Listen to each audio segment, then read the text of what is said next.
नाम शिखा श्रीवास्तव है और मेरा सिलेक्शन अभी उत्तराखंड एपीओ में हुआ है 16th रैंक के साथ। और मैं बहुत खुश हूँ और इसीलिए मैं आज आपके साथ ये वीडियो शेयर कर रही हूँ। एंड इस सक्सेस का क्रेडिट मैं डेफिनेटली अपने फैमिली, पेरेंट्स, फ्रेंड्स इन सबको देना चाहती हूँ और स्पेशली सीएलसी जुडिशियल के डायरेक्टर श्री एस के पांडे सर को देती हूँ, जिन्होंने मेरा हर डाउट क्लियर किया है।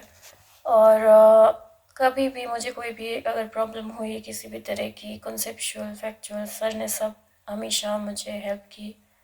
और ऐसा नहीं है कि सर खुद से सामने से आपके डाउट्स नहीं क्लियर करते हैं, वो खुद आपको कॉल करके, मुझे तो सर ने हमेशा हेल्प किया सामने से। एंड इसी वजह से आज ये सक्सेस मुझे मिली है। एंड आप सब भी इसका बिल्कुल फ़ायदा उठा सकते हैं। सीएलसी जुडिशियल ने अभी रिसेंटली स्टार्ट किए हैं कुछ मॉड्यूल्स जो कि मेंस बेस्ड टेस्ट सीरीज़ हैं। उसमें आपको हर एक मॉड्यूल में 50 क्वेश्चंस मिलेंगे और हर एक सब्जेक्ट इसमें कवर किया गया है। सारे जो मॉड्यूल्स हैं वो काफ़ी अच्छे हैं, आपको हर टाइप के क्वेश्चंस उसमें मिलेंगे, चाहे वो कॉन्सेप्चुअल हो, फैक्चुअल हो, एग्ज़ाम ओरिएंटेड सारे क्वेश्चंस होंगे, आपको बहुत हेल्प होगी उससे। सो डेफिनेटली आप इसका फ़ायदा उठाइए और ज्वाइन करिए इसको। एंड इसमें हर एक सिलेबस, हर एक सब्जेक्ट का पूरा सिलेबस आपको कवर किया जाएगा। एंड इस तरह से फ्रेम किया गया है मॉड्यूल कि हर एग्ज़ाम ओरिएंटेड, हर स्टेट का एग्ज़ाम इसमें कवर हो जाएगा। सो आप भी इन सीरीज़ के थ्रू अपनी प्रिपरेशन अच्छी करिए।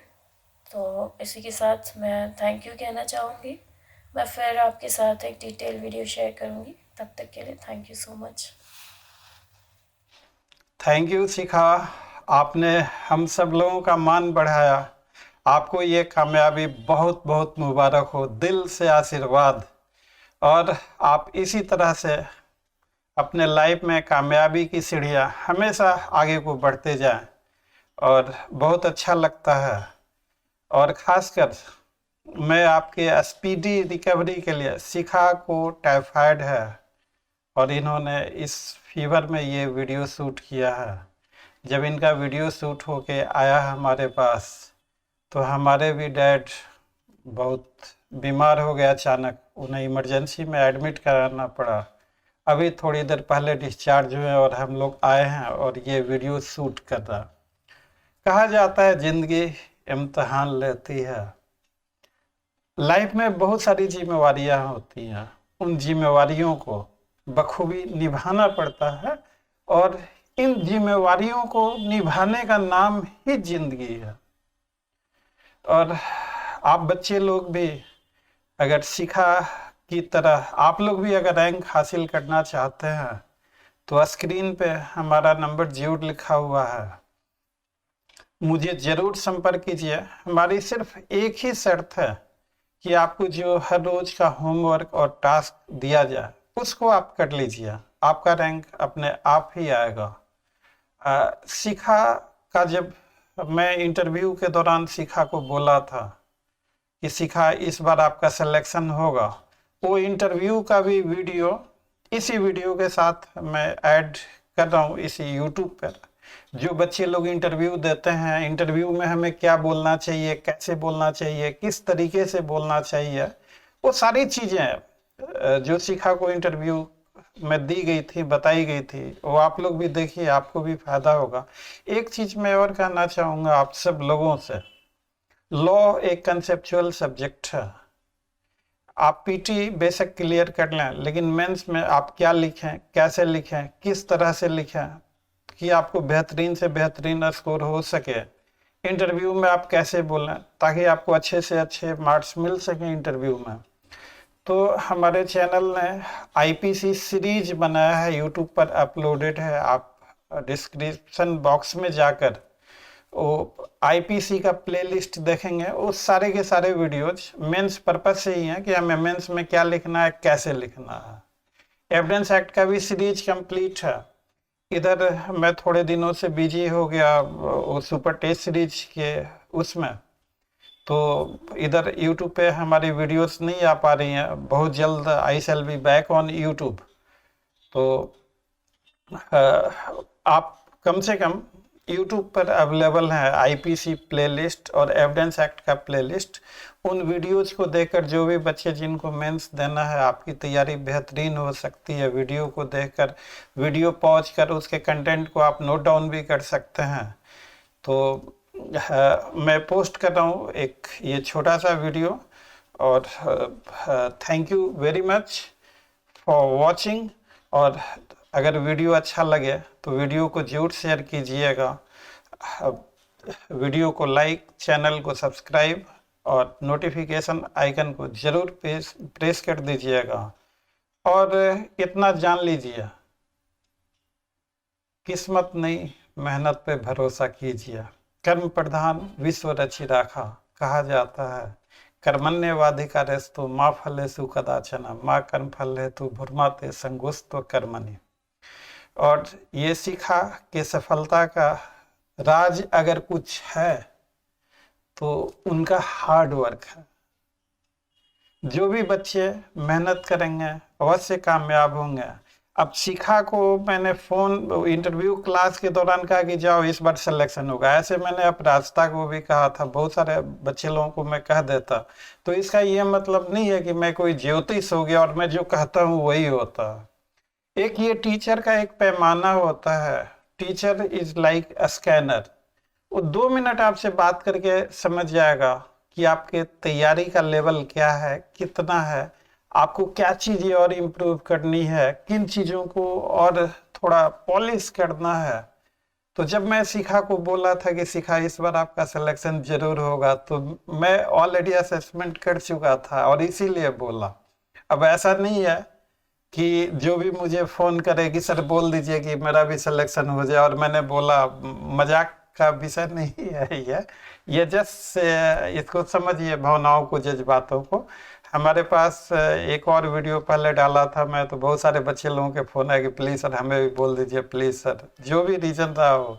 तो देखिए ऐसी कोई चीज़ें होती नहीं है, खाम खा इन चीज़ों में अपना टाइम वेस्ट नहीं करेंगे। आपका सफलता का सिर्फ और सिर्फ एक ही राज है, हार्ड वर्क। आपकी आपकी मेहनत ही आपका रिजल्ट है। Your hard work is the report card of your success.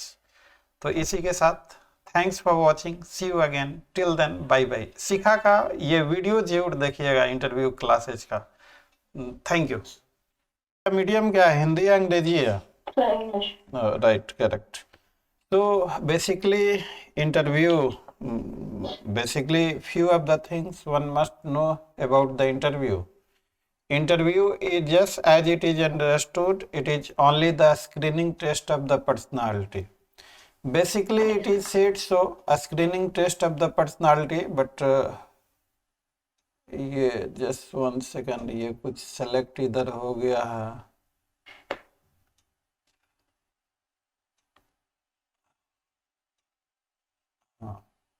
This is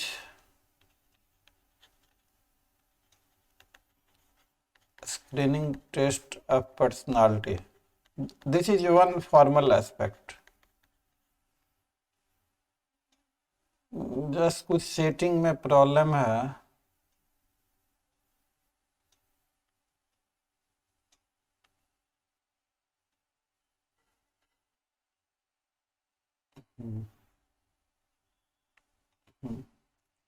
So, and basically interview is confined up to this level only the test of personality. But what happens with the passage of time, in many interview you would see, apart from the personality, they are also testing you about the subjective knowledge of the given particular subject. Of subjective knowledge, so far as you have already qualified mains, so that means that your subjective knowledge is all right, but this has been fashion, this has been precedent. Also, not only to test you upon the factors of personality, but also upon the factors of subjective knowledge of your academic records and all that. So, there is no law set forth for the interview for men's, you can through RTI claim copies, but for interview, what you said, what type of questions you were asked, how did you answer, there is nothing, no evidence at all. So resultantly, interview becomes their whole and sole discretion. Whatever, and as much as there is negation of discretion, that much is good. That is good for public accountability. That also reposes faith into the existence of a sound and solid system. Discretion, though necessary, but it should be negated as much as possible. Interview has been totally a discretionary matter, and जो भी है, this is just like intro. We don't have any other option, but only into the given situation we have to prepare ourselves. So a screening test of personality. So your interview consists of two parts. One is informal and other is formal. Informal means कि आपने LLB कहाँ से किया है, APO क्यों बनना चाहते हैं, कब आपने पास आउट किया, आप कौन से सिटी से बिलोंग करते हैं, उत्तराखंड क्यों ज्वाइन करना चाहते हैं, उत्तराखंड के लोकल हिस्ट्री और लोकल कल्चर के बारे में आपका क्या ओपिनियन है, यहाँ पे पॉपुलेशन किसकी है, यहाँ पे APO का क्या काम है, ये सारी चीज़ें आपसे informal part we have divided, we have categorised to make students understand, like this is how your interview begins and proceed with. And next, the formal part with job profile. Questions may be asked from IPC, CRPC evidence and from the given syllabus. This much is clear, just like intro up to here, up to this extent. Yes, sir. Any doubt, any question? No, sir. So far as informal part is concerned, there is no need to take any tension about informal part. Of now, just with the one exercise कि आपने कहाँ से pass out किया, APO क्यों join, I hope and believe कि आज आपका 8 तारीख है, 4-5 दिनों के बाद इंटरव्यू है, तो आपने कुछ ना कुछ तैयारी तो कर ही ली होगी. Yes, sir. As per the formal part, I have read the subjects which were the part of the mains. ठीक है. And so far as informal part? So informal, yes, sir, almost. Informal तो हम आपसे 1-2 exercise के type पे कुछ questions पूछ लेते हैं, आप उनका जवाब अपना वीडियो ऑन करके as if your interview is going on, तो उस तरीके से आप जवाब देना. जहां मिस्टेक होगा वहां मैं आपको बताऊंगा कि. तो coming back to the screen, अपना वीडियो ऑन करो.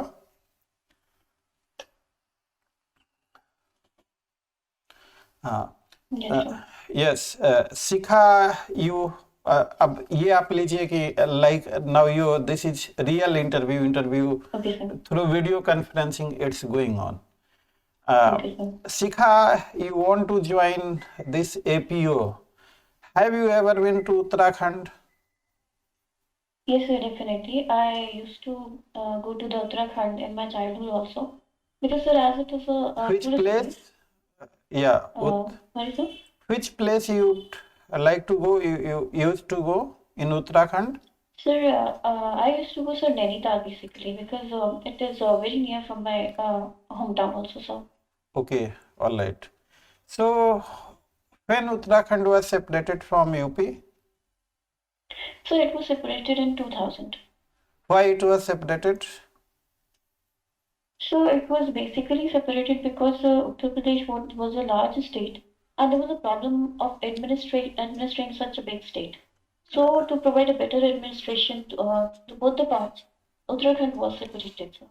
And there has been huge public demand also to separate Uttarakhand from. Yes, all the public demand. And what is the provision if a state is to be separated? Where is the provision given for? Sir, the state can be separated by the law made by the parliament, and it is contained in Article 3 of the Indian Constitution. Correct, sir. Exactly correct. And if a state is separated, that has to be included into Schedule 1 of the Okay, sir. Yes, constitution. sir. And so if a state is separated, will that amount an amendment within the meaning of section article 368? No, sir. So it's been given in the article itself. Correct exactly. Interview वाले भी या teacher भी वो just like अ scanner होते हैं, वो with in second वो जैसे आपके होठ हिलेंगे ना तो आप क्या बोलना चाह रहे हैं वो समझ जाता है. तो this is correct, this part is correct. So, do you know there are certain tribes also in Uttarakhand? Yes, sir. So, name few of those tribes. Sir, I'm unable to recall all the tribes, but I can recall the one tribe, that is the Tharu tribe. Yes, where it is? Sorry, sir. इसको note कर लीजिएगा कहीं. Okay. It's not that they would be asking you, they may ask. Okay, sir. Uttarakhand का कुछ history वगैरह और जो basically now next informal part. या next informal part, from where did you pass LLB. हालांकि ये पूछा नहीं जाता, दिस इज टोटली बैंड कि आप एलएलबी आपने कहाँ से किया, आप कहाँ के रहने वाले हैं. बट सर ये तो सब 31st में सब पूछा गया था. बिहार जुडिशियल. बिहार जुडिशियल में पूछा गया था एंड दिस इज बैंड. तो this is not allowed to ask personal intro of the student, because अगर पर्सनल मान लो कोई अगर उसमें इंटरव्यू बोर्ड का कोई दिल्ली यूनिवर्सिटी से पास आउट है और उसे कोई दिल्ली यूनिवर्सिटी का स्टूडेंट, तो मे बी सम इंस्टीट्यूशनल बायस. तो therefore this is not allowed. लेकिन despite that they have been frequently asking. Yes, sir. आपको बिहार जी का आपने दिया था इंटरव्यू? Yes, sir. आपसे पूछा गया होगा, बाहर में बताया भी गया होगा कि अपना नाम वाम और ये सब नहीं बताएंगे बाहर में. नाम तो उन्होंने नहीं पूछा था, बट सर उन्होंने पूछा था लॉ कहाँ से किया आपने, फिर सर एलएलएम भी पूछा था. बट सर कहाँ से किया ये नहीं पूछा था, बस इतना पूछा था आपने किया या नहीं किया. कितने नंबर दिए उन्होंने? सर 35. 35. आप कहाँ से एलएलबी आपने किया? सर मेरा एलएलबी इन्वर्टिस यूनिवर्सिटी से हुआ है. कौन सा यूनिवर्सिटी? सर इन्वर्टिस. कहाँ पे है ये? सर ये बरेली में. Okay, alright. You are native of? Sir Bareilly itself. Okay, alright. तो is this your first interview or previously you have also been interviewed? Sir, this is my second interview for job. Okay. First one was 31st. Yes, sir, it was 31st. Why you have been given only 35 marks? Sir, I do not know the exact reason. It is the pure discretion of the board, sir. आपको देखिए यही screening test है personality. जब इस तरह के disgusting questions हो, जब इस तरह के हैमरिंग क्वेश्चंस हो, जब इस तरह के परप्लेक्सिंग क्वेश्चंस हो, तो आपको ये कहना है कि I was given 35, I do not know the reason, perhaps I may not have perform better. Instead of blaming them, the positive personality never blame others. Yes. आप इस थीम को समझे मैं क्या कहना चाह रहा हूँ? थीम को नहीं समझे आप? Yes, सर समझ गई सर. मतलब सर हर चीज में पॉजिटिविटी दिखानी है. हाँ, तो पर्सनालिटी और क्या होता है? निगेटिव पर्सनालिटी भी होती है. हाँ, तो this is the personality. You have to show your positivity. You need to answer like this. Sir, I was given only 35. Perhaps I may not have performed better. बस इतना कह के चुप हो जाना है. मतलब there is presumption of constitutionality. वो इंटरव्यू बोर्ड में बैठे हैं, सारे इंटरव्यू बोर्ड वाले, they will have natural sympathy with their fellow brothers of Bihar interview board. तो आप इसलिए ऐसा नहीं कुछ कि only sir 35.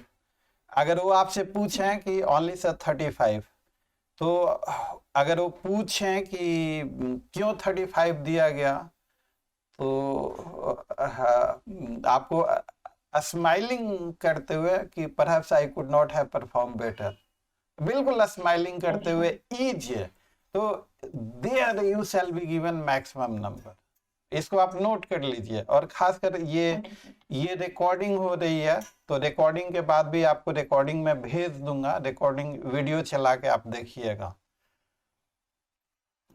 सेकेंड जो परप्लेक्सिंग क्वेश्चंस होते हैं, like you might not have scored better marks into the mains, so therefore you are left behind the cutoff. With how much marks you have been left behind? So the difference was 19 marks, sir. Only 19. Yes, sir, 19 marks. It was your first attempt. Yes, sir, first attempt. हाँ, तो ठीक है, informal part आपका हो गया, मतलब ऐसे like this. अब देखिए at this stage, thank you and may I come in sir, और आई डोंट अंडरस्टैंड ये, हाँ ये हर किसी का सही रहता है। Let us not waste time into. Now coming back to subjective questions, तो सब्जेक्टिव एस्पेक्ट, तो आपका IPC, CrPC evidence, what is the job of APO? So the basic job of an APO is to represent the state from the side of the victim and to avail to give the justice to the, or to endeavor to provide justice to the victim, sir. Whether APO provides justice or court does justice? So it's the work of the court, but sir, it is due to the endeavors, or we can say the efforts of the APO that justice is delivered. Yes, sir. APO helps or assists in delivering justice, or APO himself delivers justice? So he just assists. He just assists. तो आप instead of saying कि he endeavors in delivering justice, तो this is a wrong answer. You never say that he endeavors in delivering justice. You simply say he assists in the process of delivering justice. So now this is number one. APO represents victim or APO represents a state? So generally the cases which are taken up by the APO are the criminal offences. So it is considered that whenever a crime is committed, it is against the society, and so it is the duty of the state to protect such crimes. So therefore, victim is represented by the APO, and which indirectly, or we can say it represents the state as well. ये हवाबाजी है, ये answer ठीक नहीं है, और ऐसे आप answer देंगे तो फिर अच्छे मार्क्स के चांस कम होंगे। Question was very simple and straight forward.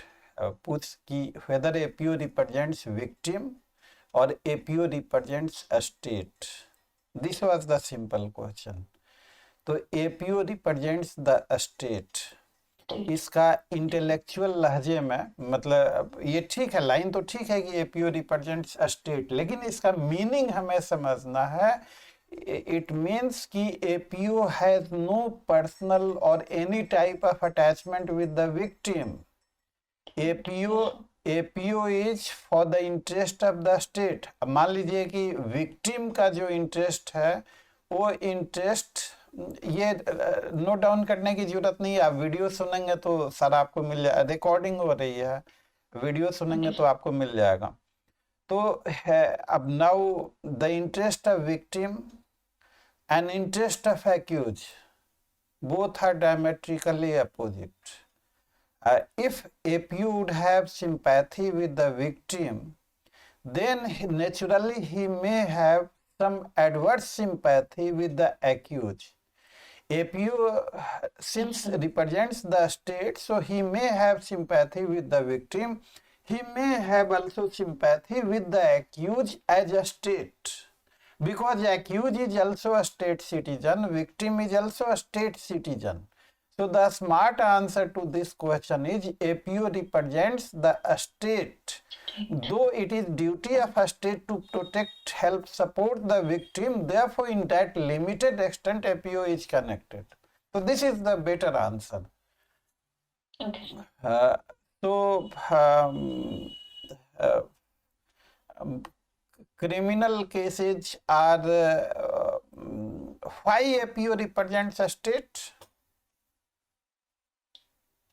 So, because our state is considered a welfare state, and it is the duty of the state to No, stop. A crime is not only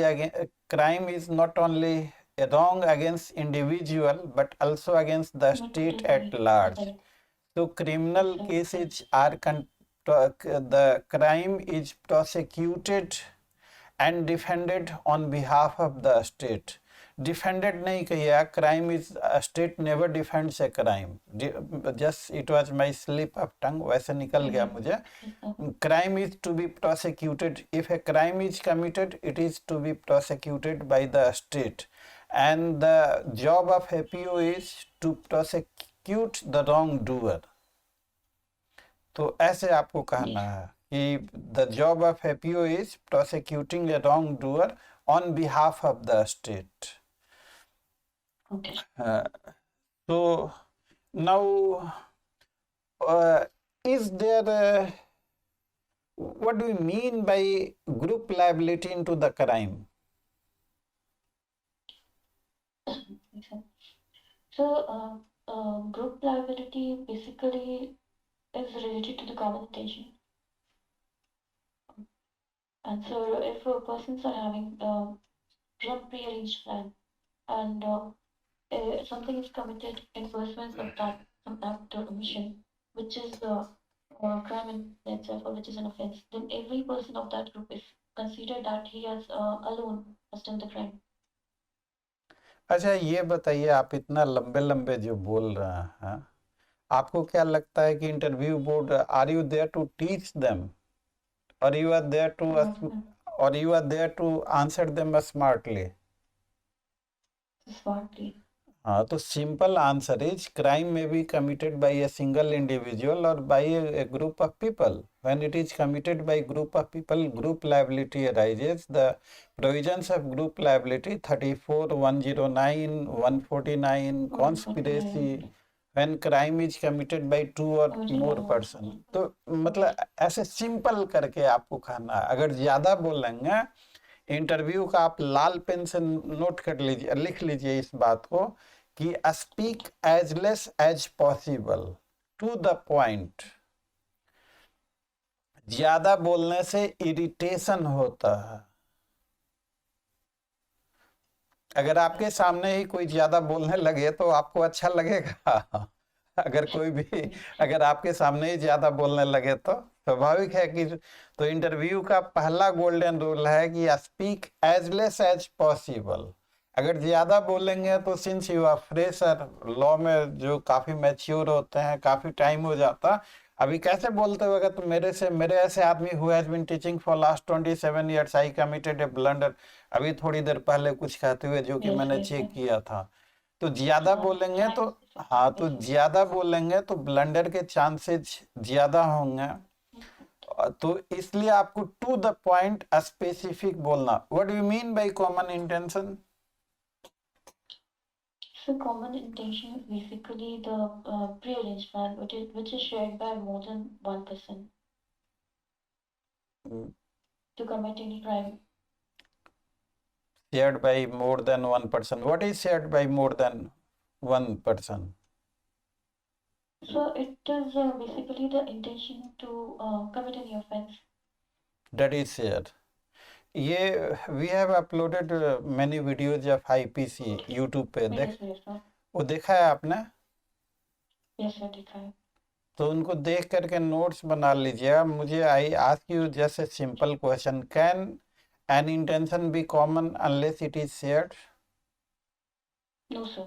Think for a moment. Can an intention be common unless it is shared? So,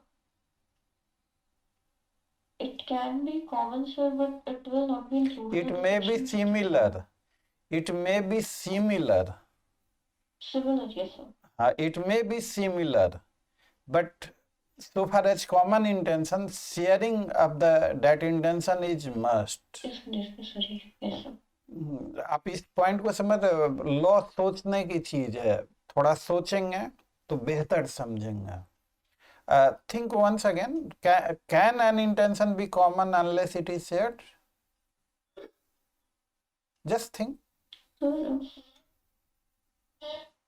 So sharing is necessary for an intention to be common. And for the purposes of sharing, prior meeting of mind, prior consult, जो हम लोग पढ़ते हैं, अब समझ, इसको समझ गए अब तो. और इसीलिए जब हम लोग 34 पढ़ते हैं, वीडियो में भी हमने डिस्कस किया है कि common intention and similar intention, both are two different things. Yes, sir. So what do you mean by criminal conspiracy? Sir, it is an agreement between two or more persons to do any act which is criminal in nature, or any act by any act which is legal but by illegal means. So any act which is criminal in nature, is this the definition given under 120A? Whether the word criminal in nature, this word has been written there. No, sir. It is basically given that illegal. It is an agreement between two or more, yes, to do an illegal act or an agreement. By illegal means. An agreement between two or more to do or cause to be done an illegal act, or an act which is not illegal by illegal means. By illegal means, yes, sir. वो देखेंगे ना. तो चूंकि time कम है ना, अब ये सारी चीजों का हाँ, आप रिवीजन इनका जल्दी कर लीजिएगा. What do you mean by cognizance? Sir, cognizance is basically taking the notice of any offense by a magistrate in order to start the proceedings under the process of the law, I can say, sir, or the criminal procedure code. Taking the notice. Yes, sir. Judicial notice. Yes. Judicial word आपने कहा था पहले या miss कर गया था? Miss कर गया सर. तो ये मिस नहीं होना चाहिए. Okay. So cognizance is the first stage. Court frames the mind whether to commence the proceeding or not. Or not. Charge is the first stage to frame the mind whether to commence trial or not. Yes, sir. Unless until cognizance is taken, proceeding cannot be commenced. What do you mean by judicial mind? Mind, judicial mind, scientific mind, literary mind, philosophical mind. What is the meaning of this judicial mind? What does it mean, judicial? Sir, judicial is basically the mind which is associated with the magistrate. Mind which is associated with magistrate.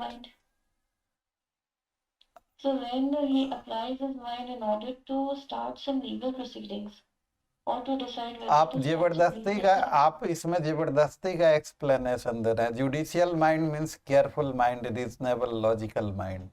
Simple, मतलब normal mind ऐसा नहीं. हाँ, मतलब ये जो है unwanted explanation and unwanted justification से बचना है. आप लिखिए ये, आप निगेटिविटी में नहीं जाइएगा. This is just I am suggesting you कि अनवांटेड एक्सप्लेनेशन, अनजस्टिफाइड एक्सप्लेनेशन, आपका जो भी, आपको यही देखा जाएगा कि आप कितना लॉजिकल हैं, आप कितना रीजनेबल हैं. आपने इतना पढ़ा, कहीं आपको डिफिनीशन नहीं मिलेगा कि what is the definition of a judicial mind. अब अगर इस तरह से माइंड को डिफाइन करने लगे तो मेडिकल साइंस पागल हो जाएगी कि judicial mind, philosophical, scientific, literary mind, पता ना कौन कौन से माइंड होता है. Judicial mind simply A reasonable mind, logical mind, careful mind. What is the purpose of framing the charge? So the basic purpose of framing the charges is to give a notice to the accused with which offense he has been charged, so he can effectively defend himself. With which offense he has been charged, और आपने ठीक कहा है, लेकिन थोड़ा बेहतर होगा कि the object of framing charge is to give notice that for what offence he is going to be tried and for which he could defend himself properly. This is आपका भी कहना वो ठीक ही है, उसमें कोई लेकिन this is a bit little better, ज्यादा बेटर भी नहीं है, little better charge. When trial begins, So trial begins basically after the framing of the charges, whenever the accused is asked that whether he pleads guilty or he claims to be tried. And so if he claims to be tried, then the trial begins. So what do you mean by cognizable offense? Sir, a cognizable offense has been defined under Section 2C of the CRPC, and it defines the cognizable offense as the offences which has been given under Schedule 1 or any other law for the time being in force as cognizable.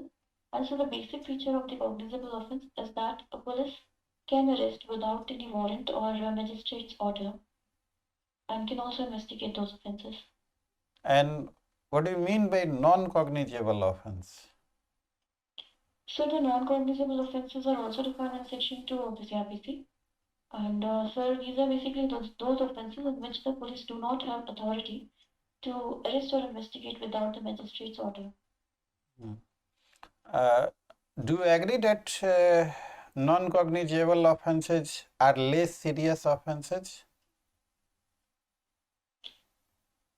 Well, basically, one cannot say that non-cognizable offences are less serious offences, since it is to be decided upon the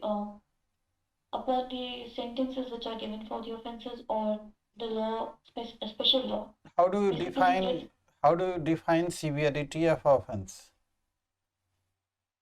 So it should be defined according to the degree of criminality which is involved. Degree of criminality or length of punishment. A offense whether severe or not, an offense whether grave or not, it has to be decided upon the basis of quantum of sentence, nature of sentence, or what? Or criminality. Yes, sir. It is according to law. It is decided upon the basis of the sentence. But sir, if we see certain offences, there are certain exceptions in which the offences which are punishable with less punishments, like sir, we can take the example of rape. So it is punishable only with 1 month, and then also it is considered as cognizable offense. Yes. So ठीक है, आप you are absolutely correct, but this requires more justification and more explanation. तो हम लोगों को जो readymade answer होता है ना कि कॉग्निजेबल, तो देखिए you are correct but you are not to the point. Despite being correct, आप देखिए it is wrong to say that cognizable offense are less serious offense. यहाँ तक आप ठीक हैं, लेकिन उसके आगे जो एक्सप्लेनेशन है, आपके पास अभी सीआरपीसी है? मोबाइल में होगा सीआरपीसी?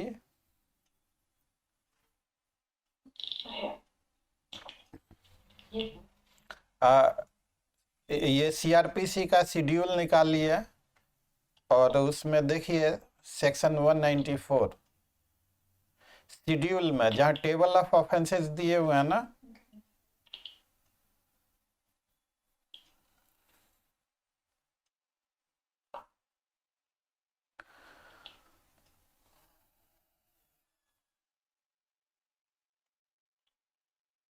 Yes, sir. कितनी पनिशमेंट है 194 में? So life imprisonment or rigorous imprisonment for 10 years and fine. और क्या है cognizable, non-cognizable? It is non-cognizable.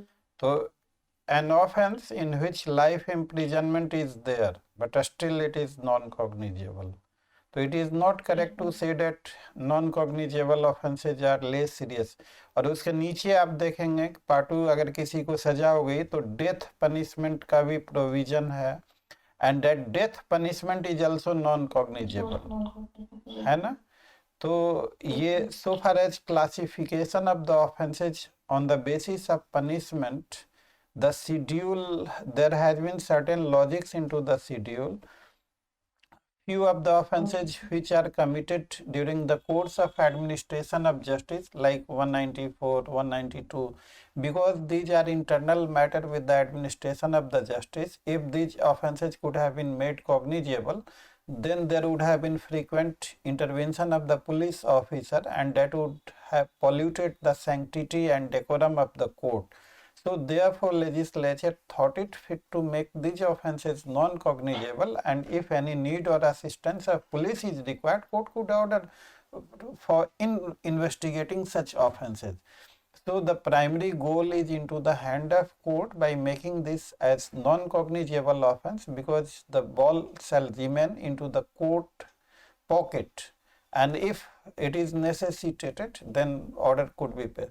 A second aspect of making these offences non-cognizable, like matrimonial offences, just आप आ जाइए 493, 494 देखिए punishment कितनी है, 498 पनिशमेंट देखिए, और ये देखिए कि कॉग्निजेबल है नॉन कॉग्निजेबल। 493 to 10 years से क्या है ऑफेंस, कॉग्निजेबल है नॉन कॉग्निजेबल? Non cognizable. तो देखिए, तो ये मैट्रिमोनियल ऑफेंसेज, अब matrimonial offences basically these are offence between two individuals, and if these offences are made cognizable, then there would have been quite intervention of the police and taking the private life into at crossroad. So into its wisdom, legislature thought it to make it non-cognizable. तो these are the answers, मतलब अब ये तो देखिए अब 2-4 दिनों में अब ये सारी चीजें इस तरह से तो नहीं पॉसिबल नहीं है ना। Just I am giving you few of the examples. What is res gestae? Sir, res geste is given under Section 6 of the Indian Evidence Act, and it says that the facts which although do not the facts which form the part of the same transaction, although they do not occur at the time of the offense, they can, or they occurred just before or just after, or can be or have occurred on आप mind नहीं कीजिएगा, आप mind नहीं कीजिएगा। एक बात मैं आपसे पूछना चाहूंगा, आपने रट्टा मारा है या समझा है?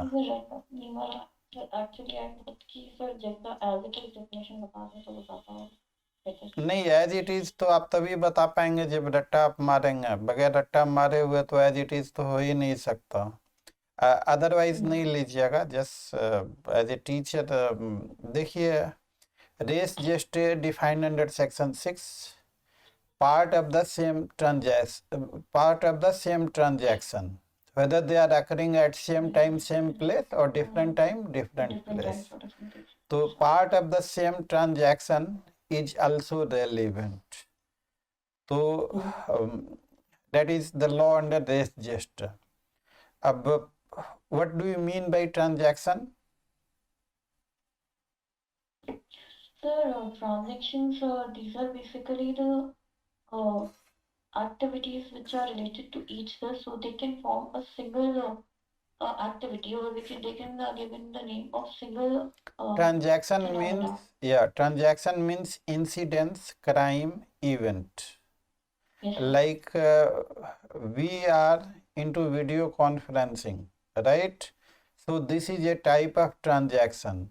Your parents are watching that you are attending video conference for interview call, or you are into the hostel, your batchmate would be noticing. Yes, sir. Now if we see the associated part of the main transaction, then the story may be clear. अब say you are into video conference, your room partner is with you, she didn't notice you into video conference. either she is telling lie or you are telling lie. So by analyzing together principal fact and associated fact, we get the clear picture. So therefore, part of the same transaction has been made relevant under Indian Evidence Act. Say somebody fired, किसी ने गोली चलाई, लेकिन गोली चलाई तो ये क्या हो गया, गोली चलाना इट इज ए ट्रांजैक्शन। गोली चलने की आवाज वहां पे जो लोग थे उन्होंने सुनी, तो गोली चलने की आवाज उन्होंने सुन, गोली चलाना प्रिंसिपल फैक्ट, गोली चलने की आवाज का सुनना एसोसिएटेड फैक्ट। तो गोली चलाई लेकिन वहां मौजूद लोगों ने गोली की आवाज नहीं सुनी, तो दाल में कुछ काला है। या लोगों ने गोली चलने की आवाज सुनी और गोली चलाने वाला कहता है कि गोली ही नहीं चली, तो भी दाल में काला है। तो as per the rule of wisdom, a fact is not to be seen in isolation, a fact is to be seen into the light of its associated and surrounding facts. So these associated and surrounding facts are considered as part of the same transaction. So not only the transaction itself is relevant, but also its all the parts are relevant, which throws light upon the transaction. ये तो एक तरह से teaching हो गई, एक मतलब ये टीचिंग का तो टाइम वी आर जस्ट, मैं एक एक्सप्लेन कर रहा हूँ आपको कि this is what the relevancy of register. अब रजिस्ट्री का आपको सिर्फ इतना ही करना कि part of the same transaction is also relevant to give a clear idea about. तो आपके एक लाइन से वो समझ जाएंगे कि यू अंडरस्टैंड, और इस तरीके से आप समझेंगे तो आप जीवन में कभी नहीं भूलेंगे, चाहे कोई 20 साल के बाद भी पूछेगा तो बिल्कुल एज इट इज आप रिप्रोड्यूस करेंगे। Now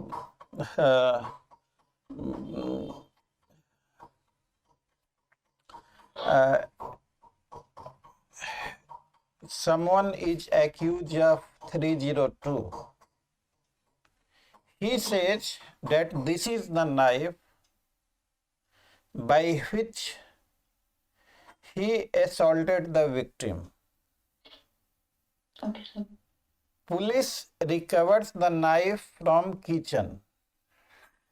How much of this statement, how much of this information is admissible? Sir, the recovery of the knife and the information which is given as to the recovery of the knife and ultimately the recovery of the knife and consequence of it. So this much of the information. The recovery of knife and consequence of it. So in consequence of the information which is given by the accused. So this knife was used in the crime. Accused said that this knife was used in the crime. Whether this part is also admissible? No, sir, this part will not be admissible. So only the recovery of the knife will be admissible.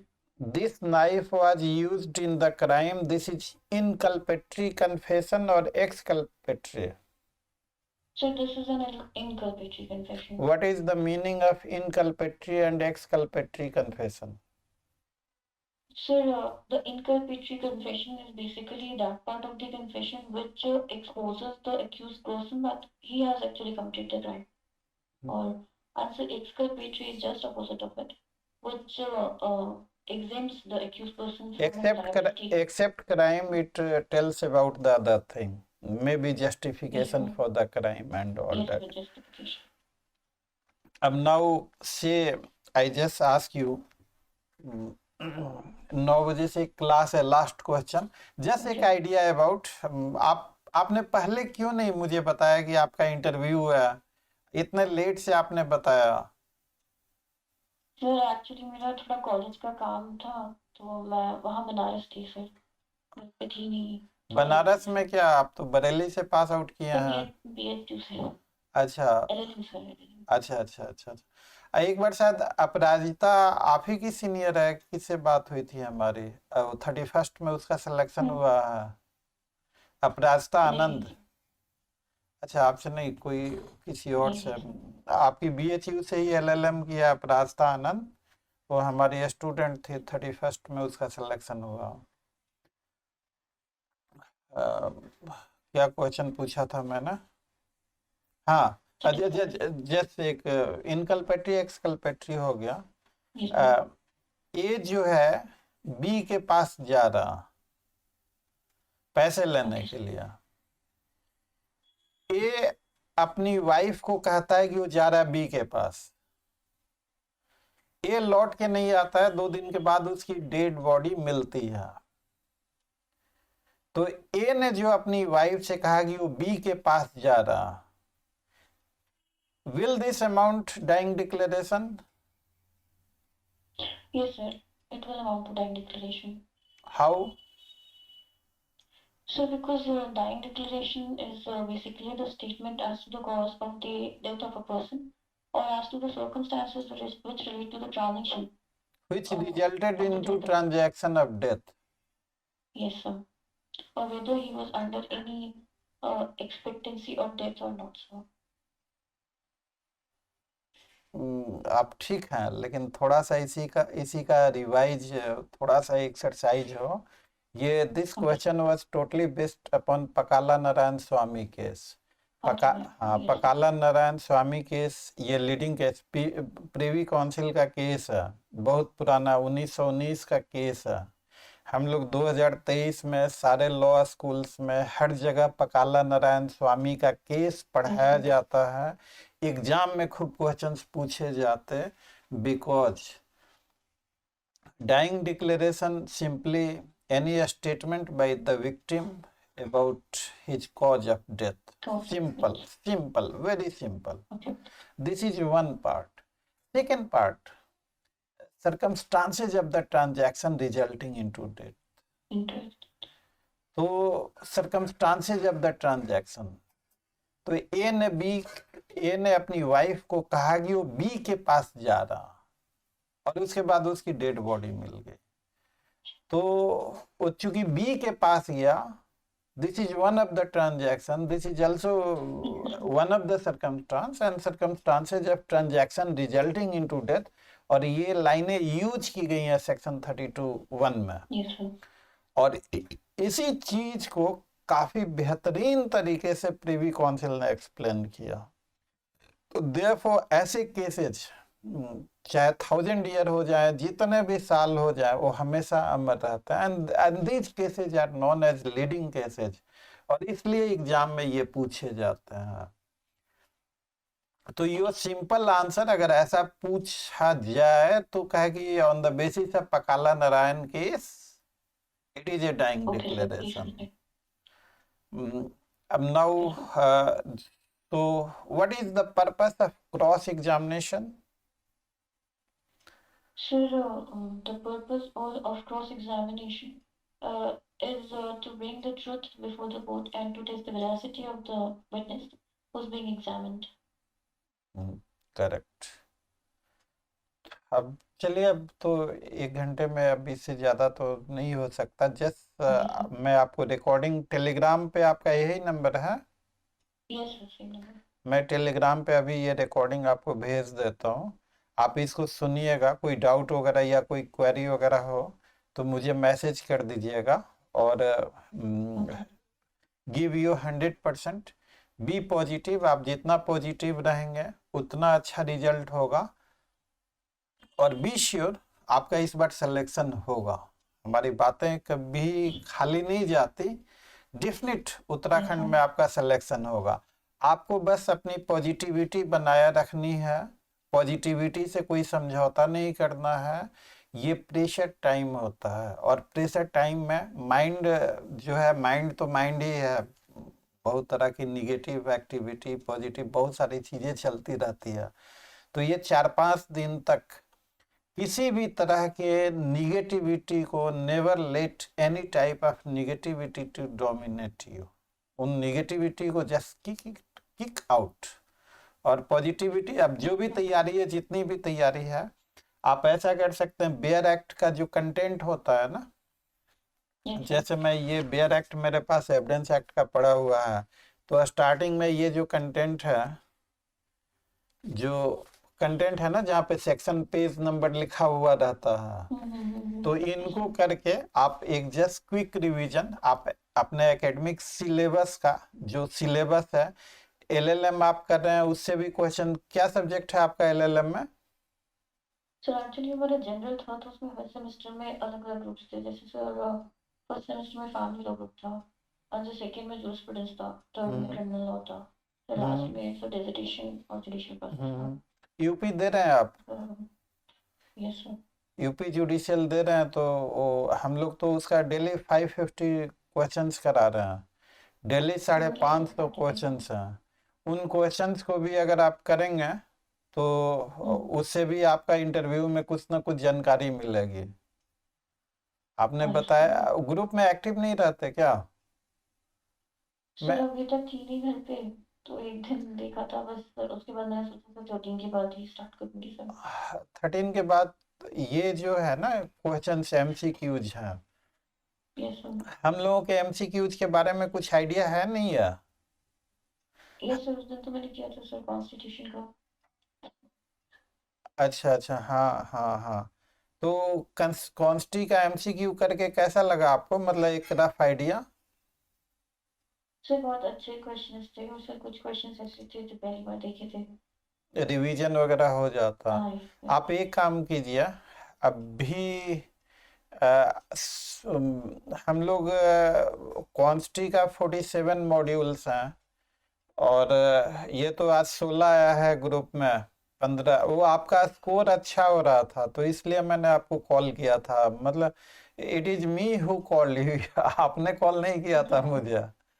तो खैर anyway, आप ऐसा कर सकते हैं, ये जो MCQs है ना इनको बनाएंगे, तो अब जैसे जो जो एमसीक्यूज हैं, अब जो स्टूडेंट्स है कि नहीं वहाँ पे एपीओ में, आई डोंट थिंक कि जो स्टूडेंट्स, मुझे याद नहीं है ना, तो जो स्टूडेंट्स का आप छोड़ दीजिएगा, बाकी आप आईपीसी